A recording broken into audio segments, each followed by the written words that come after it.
Alors Jean-Marc et moi, mais pas seulement Jean-Marc et moi, un certain nombre d'autres ici, nous sommes des héritiers. Et nous sommes riches. N'est-ce pas? Très très riches. Nous sommes immensément riches. Nous sommes immensément riches de l'enseignement de notre maître, Monsieur Tsuda. On l'appelait Monsieur, hein, Monsieur Tsuda. Mais quel Monsieur, hein. C'était pas n'importe qui. Mais nous sommes riches de cet enseignement et cet enseignement, si je l'avais mis dans un coffre-fort, si je l'avais gardé comme un trésor, si Jean-Marc aussi l'avait gardé comme un trésor, on aurait pu mettre ça comme ça et dire « c'est mon trésor ». On serait deux espèces de Gollum. Quelle horreur. Donc cet enseignement, il était là pour être partagé, pour être donné, pas pour être gardé, enfermé. Non pas pour faire une sélection, mais pour être donné à tous. Et c'est un patrimoine de l'humanité. Alors voilà, c'est comme ça que je le vois. C'est comme ça aussi que Jean-Marc le voit, et c'est pour ça qu'on a continué et aussi qu'on a voulu que d'autres gens le découvrent. Comme disait Maître Tsuda, c'est pas pour faire du pognon, mais c'est parce que c'était important et qu'il fallait le faire absolument. Voilà. Moi, je tiens à dire aussi une chose, après je te laisse la parole. Je tiens à dire qu'on a aussi une chance extraordinaire. Moi, j'ai eu une chance extraordinaire de rencontrer l'aïkido de Maître Tsuda, parce que j'étais parti sur une voie plutôt d'aïkidoka. Et en rencontrant Maître Tsuda, j'ai donc eu à faire tout un autre parcours, à me débarrasser de beaucoup de choses. Et la pratique du mouvement, bien sûr, qui a fait que mon aïkido n'était plus l'aïkido de la Fédé, mais il s'est transformé, bien sûr. Et on a cette chance extraordinaire que Itsuo Tsuda, c'était un philosophe. Il a écrit 9 livres et c'était un philosophe. Et c'est ça qui est extraordinaire, c'est ce qui fait que, grâce à lui, ici, en France au moins, en Occident en tout cas au maximum, eh bien, Katsugen Hondo, par exemple, c'est pas devenu une thérapie douce. Hein, ça aurait pu, hein, ça aurait pu. Mais Katsugen Hondo n'est pas devenu une thérapie douce. C'est pas non plus devenu un exercice de relaxation pour secrétaire surchauffé et PDG stressé. Ah, ça n'a rien à voir. Et ça, c'est parce qu'il a écrit et parce qu'il nous a guidés dans une direction. Et c'est le seul aussi à avoir fait que l'aïkido, c'est pas une bagarre, c'est pas un combat, hein. Il nous a guidés là-dedans. Il nous a guidés à travers ses livres, à travers son enseignement, bien sûr, pendant 10 années, que ce soit Jean-Marc ou moi. Mais je pense que donc, sa présence en Europe, elle a été vraiment fondamentale. À toi. Noguchi avait un élève qui était, je crois, ou ministre ou un riche industriel. Un jour, il devait subir une interview télévisée.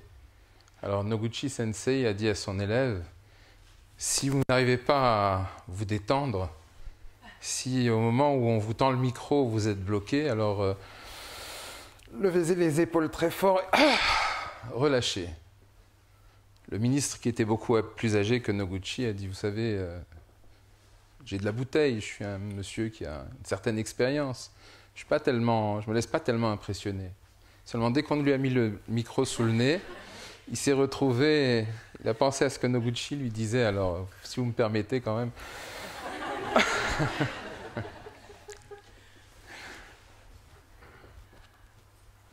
J'ai été le premier enfant du dojo. Je n'étais pas vraiment un enfant. C'est-à-dire, malheureusement, quand j'avais 11-12 ans, j'avais déjà la constitution d'un adolescent de 15-16 ans. Je suis arrivé au dojo, j'avais 11-12 ans. La plupart des gens qui étaient au dojo des Épinettes, c'était des professeurs, des 68 arts. Il y avait une faune un peu particulière, un peu spéciale de gens un peu marginaux. On est... Ça là, c'est bon. Enfin, pour moi, par rapport à l'éducation que j'avais reçue, bien sûr. Bon, j'ai connu Itsuo Tsuda à travers un cahier que M. Play de la Montagne Sainte-Geneviève m'avait donné. Il disait, toi, tu es très intéressé par tout ce qui concerne la respiration. Lis ça, ça va t'intéresser. C'était un des chapitres du non-faire. Quand j'ai lu ça, je me suis dit, tiens, ça pour ma mère qui avait des gros problèmes de santé, c'est exactement ce qu'il lui faut. Une discipline sans discipline, c'est un top. Parce que je ne la voyais pas faire du yoga, elle n'avait pas un physique pour faire du yoga. Du tai chi à l'époque, ça existait, c'était pas encore très à la mode en France. Donc, j'ai embêté ma mère comme un ado, un jeune ado, comme un gamin. Maman, viens, c'est bon pour toi, viens, maman, allez. Puis un jour, ma mère me dit, bon, j'y vais, mais à une seule condition, tu viens avec moi. On a cherché le dojo des Épinettes, à l'époque, il n'y avait pas de GPS. On est arrivé, on avait, je sais pas, les gens avaient déjà commencé le mouvement régénérateur. Alors, le dojo des Épinettes, c'était un tout petit dojo, c'était pas très grand. Il fallait monter un étage. À l'entrée, il y avait, pas loin de l'entrée du dojo, il y avait un poêle, un vieux poêle à bois. Et ma mère était une femme très BCBG, très bonne éducation. Il y avait un rideau. Et on tire le rideau, on était en retard.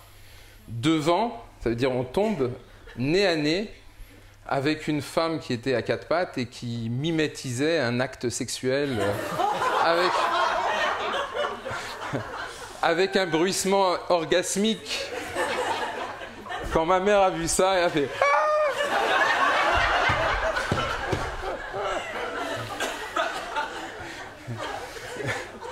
Monsieur Tsuda était au fond du dojo, il nous a vu arriver, il est venu vers nous, il nous a dit, bah, vous êtes en retard. On ne peut pas commencer le mouvement régénérateur en retard. Il faudrait que vous reveniez une prochaine fois. Quand on est descendu du dojo, je me suis fait tailler un costume Oui, toi, tu as toujours des folies en tête, toujours des choses débiles, mais c'est incroyable. Elle était vraiment heurtée. Bon. Je me suis dit, bon, sur ce coup-là, j'ai raté mon coup. Le lendemain matin, je me suis levé pour aller à l'école, je me suis préparé.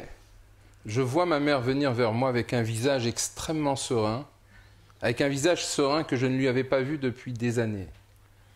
Et elle me dit, tu sais, le monsieur japonais qu'on a vu hier, je ne sais pas ce qu'il nous a dit, mais la façon dont il l'a dit, il y a quelque chose en moi qui s'est dénoué et qui s'est apaisé. Tu sais quoi, on va retourner le voir.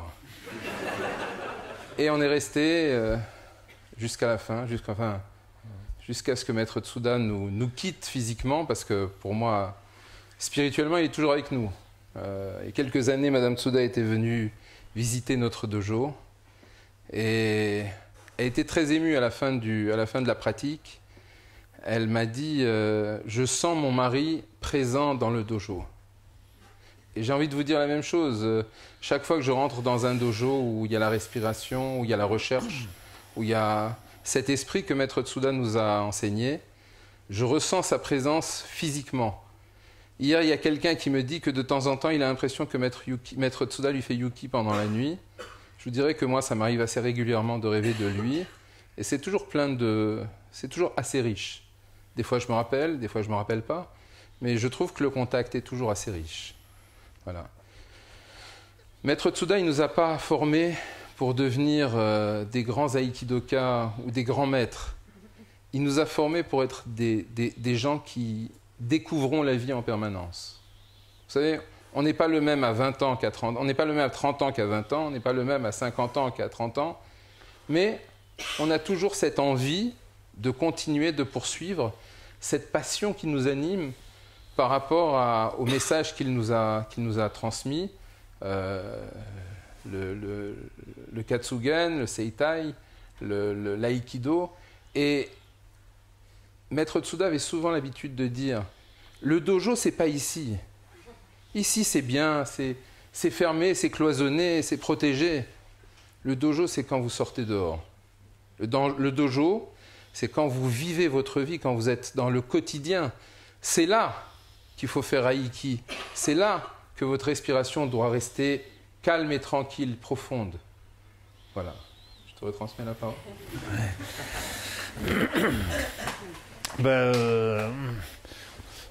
Moi, ma rencontre avec Itsuo Tsuda, puisqu'on est parti là-dessus, c'était un peu différent. J'étais peut-être un peu de ces 68 arts, un tout petit peu. Et donc, je pratiquais avec un monsieur qui s'appelait Roland Maroto. Et j'avais déjà fait du judo et tout ça. Et moi, les arts martiaux, j'aimais bien. J'aime encore d'ailleurs. Et j'aimais beaucoup les arts martiaux. Et avec Maroto, on faisait bien sûr Aikido, mais on pratiquait aussi le Jiu-Jitsu. C'est vrai. Et puis je faisais aussi un peu de bâton, des restes d'entraînement. Ça peut être utile, le bâton dans la rue, tout ça. Et ils sont aussi bon. Et un jour, Maroto nous dit il y a un maître là qui passe au dojo zen. Vous devriez aller le voir quand même, c'est intéressant. Voilà, c'était lui qui organisait le stage. Bon, un vieux maître, pourquoi pas, hein. Je suis arrivé là-bas et c'était vieux. Il était plus jeune que moi maintenant, mais moi, du haut de mes 20 ans, j'avais 22 ans. Et je le trouvais, waouh, c'est un vieux.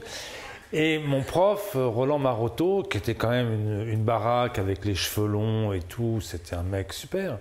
Un aikidoka, judoka, karatéka, il avait tout fait, hein. Et il attaquait Itsuo Tsuda et puis Tsuda faisait beau. C'était un peu bizarre. Ouais. Alors moi j'étais dans la salle parce que j'avais pas pris le stage, parce qu'on sait jamais. Et je voyais toujours Maroto l'attaquer et Tsuda qui faisait rien, ou des petites choses justement, oh, boum, et Maroto qui tombait. Alors je me disais, pourtant Maroto, il n'a pas été payé, quoi, je veux dire. Il y avait un truc. C'était pas très beau ce qu'il faisait, c'était pas le style des grands maîtres d'aïkido, c'est pas très beau ce que faisait Tsuda cette fois-là en tout cas. Mais bon, je sais bien, quand même, c'est étrange. Et donc j'ai voulu savoir, connaître ce secret qu'il avait et qui faisait que...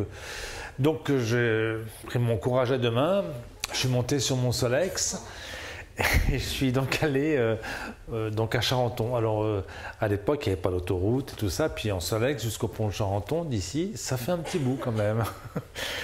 Mais bon, il fallait y aller tôt le matin. Il y avait aussi ce poêle à bois là dans l'entrée. Je suis arrivé un matin comme ça, je me suis déshabillé, là, j'ai mis kimono, tout ça. J'ai même pas mis le hakama, rien du tout. J'ai dit bon, allez, je suis n'importe qui, je sais rien, voilà. Alors, j'arrive. Déjà, les tatamis, c'était pas comme ici, hein. Là, ici, c'est les tatamis Pullman, super. Les tatamis là-bas, c'était dur. Et en plus, quand j'y suis allé, c'était en hiver. Donc, l'idée géniale, je ne sais pas pourquoi, tout faisait ça, mais il ouvrait toutes les fenêtres. Et on se caillait. Alors, en méditation, c'est ça, sur les tatamis glacés, c'était pas de la tarte, quoi. Et voilà, et donc c'était cette rencontre avec ce maître, et donc, bon,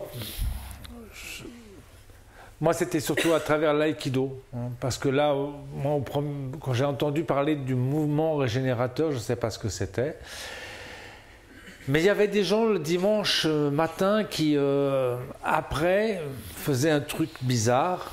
Il y en avait notamment une avocate qui hurlait pendant les séances, je ne sais même pas qui c'était. Ils faisaient des trucs, moi je disais, ça c'est pas pour moi, ça c'est pour les malades. C'est des gens qui sont pas normaux, quoi. C'est-à-dire, moi j'étais normal, j'étais en forme, j'étais pas malade, j'avais 20 ans. Je veux dire, ce truc-là c'est pour les vieux, c'est pas pour moi.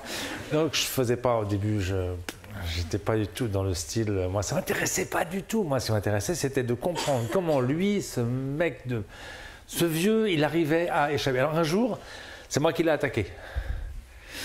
Je dis, attends, bouge pas. Comme on disait chez moi en banlieue, arrête menteur, tu vas voir. Et là, j'ai mis la patate. Et bah, c'était comme avec Maroto, il n'était pas là. Mais il bougeait pas beaucoup, il faisait pas des grandes démonstrations, il bougeait pas beaucoup, il était simplement pas là. Et c'était extrêmement énervant. Ça m'énervait, mais ça m'énervait beaucoup. Et alors en plus, et ça je dois le dire quand même à ceux qui me connaissent, il avait quelque chose de très très désagréable entre Tsuda et moi, surtout au début, c'est qu'il ne me remarquait absolument pas.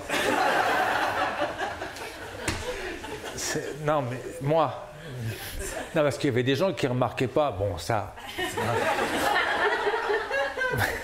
Alors là, je vais vous dire que franchement, et alors par contre, quelques temps après, je sais pas, 2 mois, un truc comme ça, un matin comme ça, bon, et là, puis il appelait des fois les gens et dit Régis.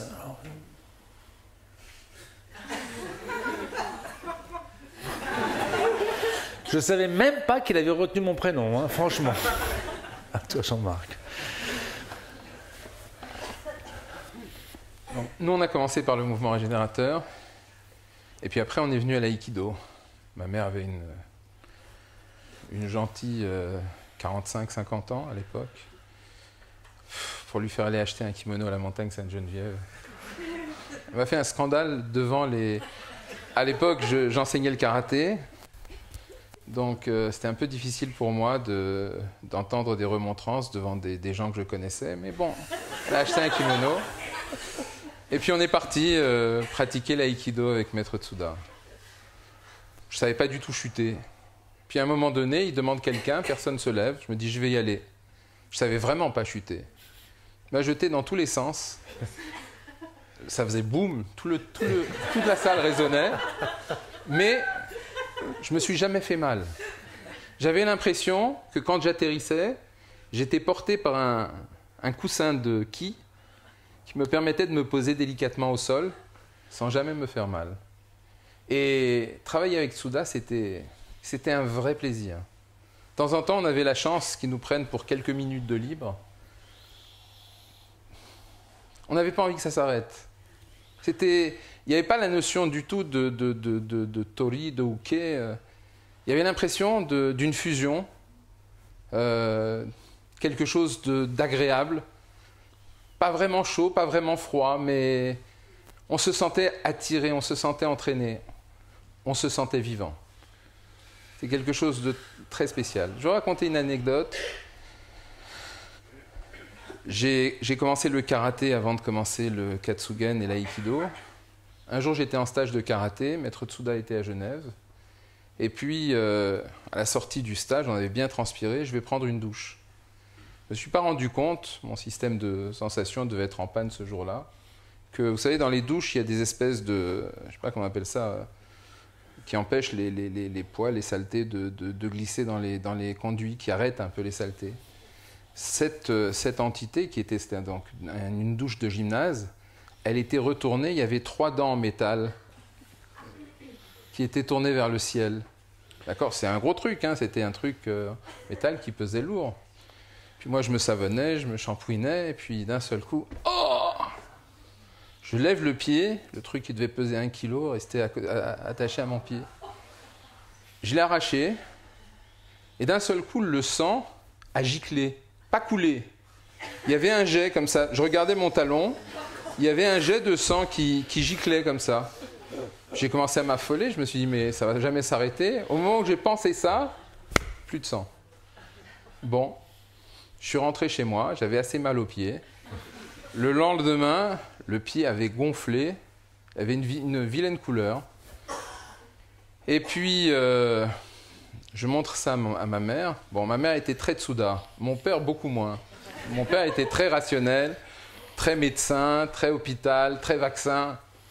Ma mère appelle mon père me dit « Mais t'es fou, tu peux pas rester comme ça ». Je devais avoir à l'époque 15 ans, une quinzaine d'années. tu peux pas rester comme ça, va tout de suite à l'hôpital, on va te faire c'est pas un vaccin, c'est un sérum antitétanique. C'est trop dangereux. Et Tsuda était à Genève. Et ma mère me dit, tu sais, tu as de la fièvre, tu ne devrais pas rester comme ça, peut-être que ton père a raison sur ce coup-là. Exceptionnellement, c'est qu'une fois. Et moi, je dis à mes parents, écoutez, vous m'avez saoulé. Non seulement j'ai mal, mais en plus, vous me saoulez. Laissez-moi tranquille, je ne veux pas faire de vaccin. Quand Tsuda parle de la vaccination, ça ne donne pas envie, quoi. Puis à un moment donné, ça continue. Je dis, vous savez quoi, on va téléphoner à Tsuda. Et Tsuda venait juste de terminer son stage à Genève. Donc on arrive à le joindre, il n'y avait pas de portable à l'époque, hein, rappelez-vous. Et je tombe sur Tsuda et je lui raconte l'histoire. Maître Tsuda, je me suis rentré un truc pas très propre dans le pied est gonflé, j'ai de la fièvre. Tsuda me dit, et je lui dis, mes parents me tannent pour que j'aille faire un sérum. Tsuda me dit, vous avez mal? Je lui dis, ah oui, c'est très très très douloureux. Il dit, alors tout va bien. Il m'a raccroché.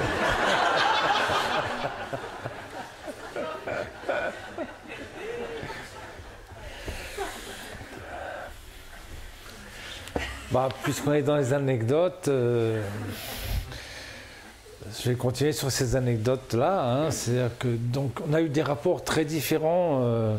Jean-Marc avec M. Tsuda et moi avec M. Tsuda. Très très différents, vraiment. Ça n'a rien à voir. Je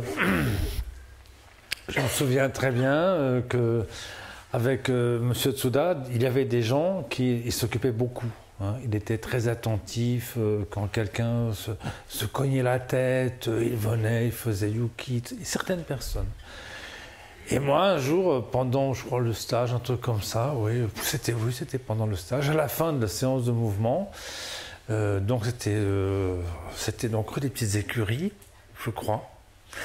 Et on arrête les exercices et je m'allonge. Sauf que derrière, il y avait un poteau. Bam! Je me suis vraiment... Mais vous savez, quand on se laisse aller à vraiment s'allonger comme ça, et bam! Oh la vache! Je regarde Tsuda, et Tsuda est...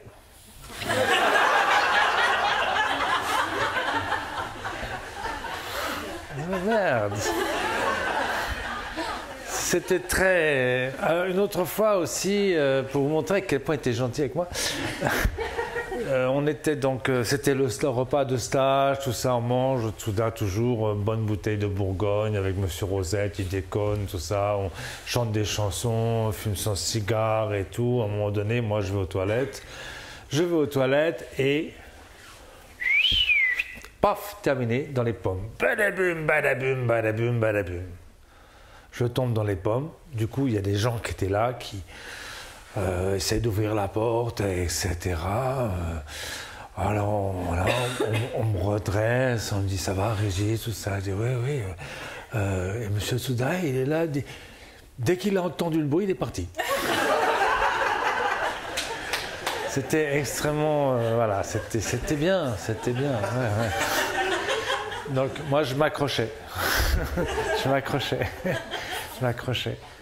S'il y a un travail sur l'ego, là, pas de problème. Et des fois, il me faisait penser aux statues qu'on voit dans les temples au Japon. Dans les temples où il y a des petites statuettes gardées, puis à la sortie d'un temple, comme Asakusa ou des temples comme ça, il y a un énorme personnage démon qui est en train d'écraser l'ego de... Et Tsuda, des fois, me faisait penser un peu à ces espèces de personnages, etc. Et moi qui étais en dessous. Hein. Mais à part ça, c'était pas que ça. C'était aussi une gentillesse, une douceur. Quand j'avais parfois, moi aussi j'ai eu l'occasion de le ramener en voiture dans ma GS, alors c'était toujours un peu, on s'asseyait comme ça, lui il s'asseyait là, tranquille. Ça va monsieur? Fait beau aujourd'hui?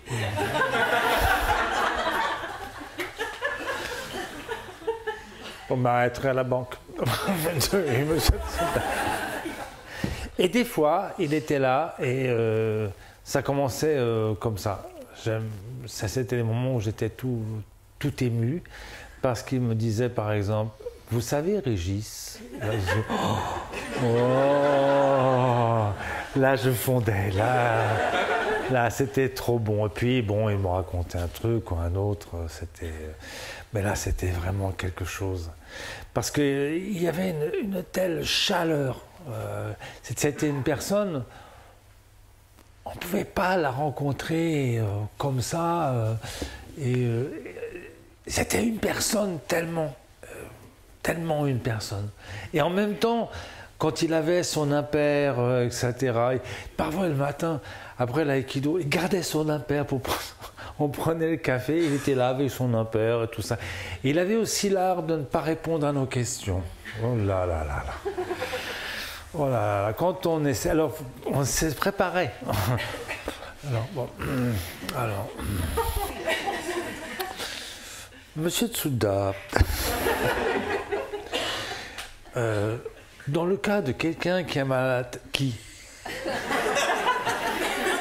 bon, alors, si j'ai mal à la tête, qu'est-ce que je dois faire? Bon, rien. Non, je veux dire par là, c'est que, est-ce que, par exemple, si je prends un bain chaud, ça peut... ça dépend. Oh putain, c'était pas, oui, prenez un bain, 38 euros, non, non, non, c'était, ça dépend, qu'est-ce que vous faites, n'importe... Ah non, c'était terrible. Mais je te laisse la parole.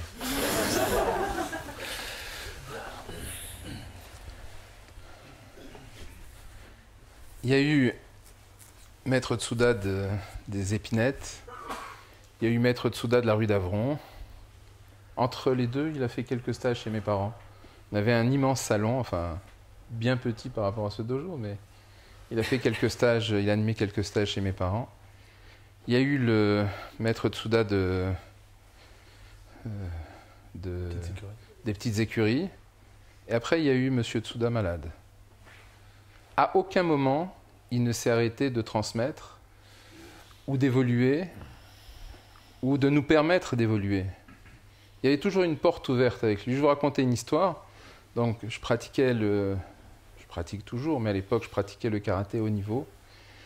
J'étais chez un professeur qui est réputé pour être un excellent compétiteur, Serge Chouraki, qui est un ami maintenant de 40 ans. Et tous les mardis et les vendredis, de 15h à 17h, 14h30 à 17h, on travaillait combat libre en salle. C'était extrêmement éprouvant et c'était assez violent. Et on avait toujours droit à des invités de passage prestigieux qui faisaient partie plus ou moins de l'équipe de France ou qui étaient professeurs, de très grands professeurs de karaté, tels qu'on l'entend quand on dit ça. Bon. Cette année-là, on était en 83, c'était l'année de mon mariage. Et Maître Tsuda me poussait, Maître Tsuda était souffrant, et il me poussait à partir vivre en Israël et monter un dojo en Israël. Et j'allais le voir tous les jours. De temps en temps, je lui donnais le bain, de temps en temps, je le faisais marcher, de temps en temps, je lui faisais yuki. En tout cas, c'était dur pour moi d'imaginer que je ne serais plus là pour lui. Et lui me disait, non, vous devez partir, c'est bien pour vous. Donc c'était quelques temps avant le mariage. Et je ne sais pas pourquoi, mes camarades de club, quand ils ont appris que je quittais la France pour aller vivre en Israël, il y a une sorte d'animosité qui s'est marquée à mon égard. Et c'était très dur à vivre parce que c'est des copains que je connaissais depuis des années de pratique, des années de sueur, des années de travail ensemble.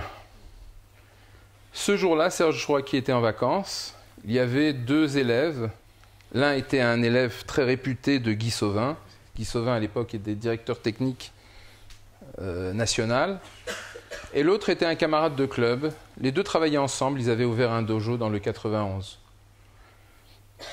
Et je commence à travailler avec l'élève de Guy Sauvin. Et manifestement, au bout de quelques minutes de travail, je voyais qu'il avait un compte à régler avec moi. Et ça s'est transformé vraiment en pugilat. Seulement voilà, je suis beaucoup plus lourd que la plupart des... Je suis quelqu'un de très gentil, j'essaie jamais de m'affirmer dans un combat. Mais si je vois qu'une personne veut s'en prendre à moi, je ne me laisserai certainement pas faire. Et donc ça s'est transformé en pugilat. Et puis à un moment donné, ce qui devait arriver arriva, il a été blessé. Et d'un seul coup, il s'est énervé, il m'a dit « Ce que tu fais, c'est pas du karaté, c'est de la merde. Mais tu te sers de ton poids. » Je me suis dit « Mais alors je dois me laisser bastonner ? Je dois me laisser bastonner sans réagir ?» Et d'un seul coup, son associé, qui était un copain de très longue date, qui surenchérit, et tous les deux, vraiment, ils m'ont mis plus bas que terre. Et c'était très dur à l'époque, parce que j'étais en préparation du mariage, on ne savait pas exactement où on allait vivre en Israël. Je quittais mes repères, mes parents, Maître Tsuda, les dojos dans lesquels j'évoluais. C'était vraiment une période difficile. Bon, je suis sorti du dojo. J'avais certainement remporté le combat, mais intérieurement, j'étais très très mal. Et puis, vous savez, une chose, une autre, j'avais beaucoup de choses à régler. Je suis arrivé chez Tsuda peut-être 2 ou 3 heures après. Maître Tsuda dormait. Il y avait une sorte de comment on appelle ça, fauteuil relax comme ça. Et Madame Tsuda me dit, Maître Tsuda dort, mais faites-lui Yuki. Je lui dis, mais je ne vais pas le déranger. Non, non, faites-lui Yuki. Et j'ai commencé à faire Yuki à Monsieur Tsuda sur les tendons d'Achille. Puis il dormait, ça. Puis à un moment donné, sans ouvrir les yeux, il dit, alors vous avez l'intégralité de l'histoire, mais comprenez bien qu'à ce moment-là, je suis déconnecté complètement de ce qui s'est passé dans l'après-midi. Et Tsuda me dit, il faut être un coq en bois. Je le regarde, les yeux sont fermés, j'ose pas poser de questions, j'ose pas le réveiller, et j'attends. Se passe 5, peut-être 10 bonnes minutes. Tsuda ouvre les yeux, me sourit, et il me répète, il faut être un coq en bois. Et il me dit, dans la Chine antique, il y avait des combats de coqs. Un jour, un empereur a acheté un coq et il l'a amené chez un dresseur de coqs. Et au bout de quelque temps, il est parti chercher son coq, mais le coq était très agressif. Alors le dresseur de coq a dit, il n'est pas prêt, il est trop agressif. L'empereur a été surpris parce que c'est justement ce qu'il attendait de la part de son coq, un coq bien aguerri à l'agressivité. Mais il a écouté le dresseur de coq, il est parti, il est revenu une semaine plus tard, et le dresseur de coq a dit non, il n'est toujours pas prêt, la peur a commencé à apparaître. Ah, il est reparti, il est revenu quelque temps plus tard. Le coq marchait calmement dans la basse-cour, aucun autre coq ne s'approchait de lui. À ce moment-là, le dresseur de coq a dit « Maintenant, il est prêt. C'est un coq en bois. » Et Maître Tsuda me dit « Quand vous irez en Israël, vous devez apprendre à être un coq en bois. » Voilà. Bah, Chuang Tzu, hein. Chuang Tzu. Chuang Tzu, partout. Chuang Tzu, Lao Tzu. Chuang Tzu, c'était. Maître Tsuda, il en parlait autant, que ce soit l'histoire des singes, quand il parlait quelque chose, son testament qu'il avait écrit sur un papier, qui était, je me souviens très bien, il y avait la porte là, comme ça, qui allait vers le coin café, et là il y avait un papier sur lequel il avait écrit à l'encre, là, et je dis un jour, mais c'est quoi ça, c'est quoi? Il me dit, c'est mon testament. Ah. Déjà, ça faisait un peu drôle qu'il l'affiche. Et il me dit, ben, c'est la phrase de Chuang Tzu. Hein. Si vous voulez enterrer mon corps, il sera mangé par les vers. Si vous laissez mon corps à l'extérieur, il sera mangé par les oiseaux. Si vous le mettez dans l'eau, ce sera les poissons qui vont le manger. Faites de moi ce que vous voulez. Wow. C'était Chuang Tzu, toujours Chuang Tzu. Mais je voudrais justement, par exemple, toutes ces calligraphies, on les a placées il y a à peu près une semaine. Hein. Et la première fois, on les a mis le soir, etc. Bon, il n'y avait pas la lumière, tout ça. Hein. On les a réussi, elles étaient un petit peu décalées comme ça, mais bon. Et le matin, je viens, le matin, j'arrive, je fais ma séance, enfin, j'arrive pour ma séance, Norito, je me tourne. Et là, qu'est-ce que je vois? Toute une série de camis assis sur le radiateur. Impressionnant. Et il y a des gens qui m'ont dit, oh, on dirait que c'est des personnages. Impressionnant, oui, vraiment impressionnant. On dit c'est des traces qui sont vides, c'est des traces, c'est un enseignement. Pourquoi est-ce il a voulu tracer ça? Bon, parce que il voulait garder quelque chose, il voulait ça avait de l'importance pour lui. Comme les livres, 9 livres. Je me souviens qu'un jour, on était dans la voiture justement et je dis alors ça va, ça avance votre livre, etc. C'était les cahiers sur l'Europe, là, sur le provincialisme européen. Alors il me dit ça va. Je dis mais vous écrivez vachement tout ça. Lisez, Lisez, c'était l'éditeur de Courrier du Livre. Il dit on peut plus déjà. Il fallait que l'école de la respiration donne de l'argent pour faire éditer, parce que l'éditeur, j'ai plus d'argent, je peux plus éditer. Chaque fois, M. Souda arrivait avec un livre tous les ans. Alors le premier, il dit ouais, super. Le deuxième, il dit oui. Le troisième, il a dit oui. Le quatrième, il dit on se calme là. Hein. Bon. Et donc, je lui dis bon, alors ça, il me dit oui, vous écrivez beaucoup comme ça, tout ça. Il me dit oui, mais parce que vous savez, Régis, 10 livres dans la bibliothèque, ça. Et maintenant, il y en aura 10. Non, c'est pas vrai, c'est un autre. Mais c'est important cet enseignement qu'il nous a laissé.